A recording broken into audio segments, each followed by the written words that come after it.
Fly to the moon, hang with the stars. Feel like I'm floating outside of Mars. I got the drive, I'm not talking cars. The future is yours, the future is ours. So a lot has happened since the last time we talked. I was able to complete my first theatrical project or production for this year. There's a lot of stuff that occurred since my last video, and from hard-earned wins to all of the lessons, every single detail. Let's start from the beginning. Back in January, my pastor asked me to write and direct something. Basically, he just asked me to put something together for Easter. He wanted me to write something that would be a stage play / illustrated sermon. Now, I've never done an illustrated sermon, but all of my plays have been faith-based so far, so it's not too far of a stretch to think about doing. This is what my typical day looks like. Me behind the laptop with sleepy cats.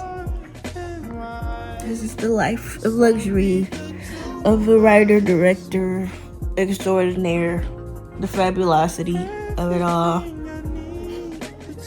So initially, as soon as I was asked that, I was just like, okay, I want to do something unique, something very authentic, and not just only just telling or retelling the story about Christ's resurrection, but personalizing it so people can relate back to it. Sometimes it's so, I don't know, maybe it's just me. Sometimes things can be, we can look at the most extreme aspects of Christ's story and then think it's out of reach, So I wanted to bring back to who he was as a person in a way that he was treated by others that a lot of times people can identify with.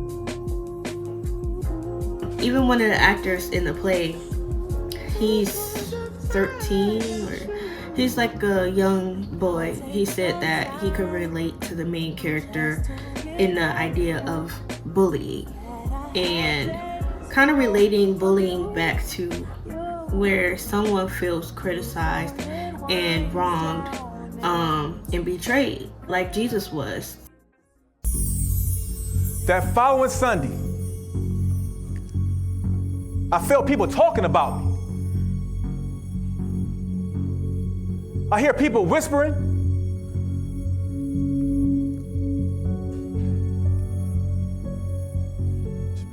Pointing their fingers. So that's when I tried to find my pastor. And there he was, my brother, dragging my name all in the dirt. So I left. And I left and I never looked back. To go through this terrible betrayal that carries out all the way to death upon the cross from somebody that he was supposed to be friends with for past 3 years of his ministry. Kind of breaking it down to those aspects of it. That's really where I pulled the story from when writing.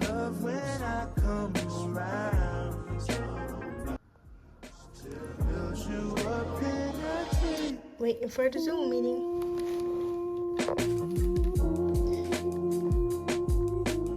Started a couple minutes ago. Supposedly. Meanwhile, behind the scenes, I was acting as the theater liaison on behalf of the church. So I was contacting the theater. I was also making backgrounds and getting the music correct for the dancers and making the backdrops for the play, for all of the different scenes and for the dance numbers throughout the time of directing and running the rehearsals. right before the play, or the week of the play, I was admitted into this program that I've been trying to get into for AI and data analytics. I've been trying to get in the program for over a year, and then the week of the show, I am admitted to start this program. And I'm like, okay, I understand I'm still directing this play and handling this project, but it's just the first week of class and everything. No, they drop you off at the deep end immediately. 6 homework assignments, multiple levels, not multiple choice, reading, everything, and it's due all like by midnight the day of the play. So I had a lot on my hands, or a lot on my plate to balance, but I knew that God is able to bring me through anything, and I was able to submit both the project of the play and the work for my class to start out right, all on the same day. A couple days prior to the show, I got a text message about a surprise proposal for one of the people that go to church with me. And so we just kind of coordinated what time during the show would be best, which was during the intermission, to have them do like basically a raffle, which was a fake raffle, to get the girl to get set up to be on stage to get her proposal.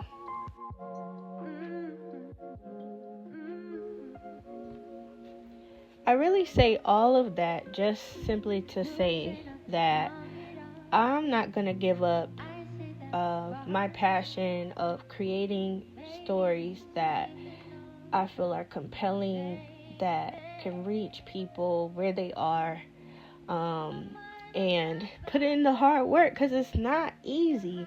And I would say, like, there's so many times where I might just get the mindset to be like, I guess I don't have that mindset, but I could get the idea of like, why should I keep doing this?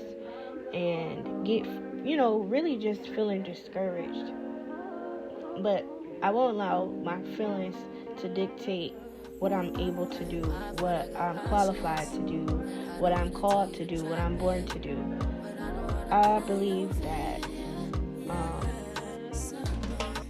putting stories together that impact other people is what I want to do in my life. And this is just the start.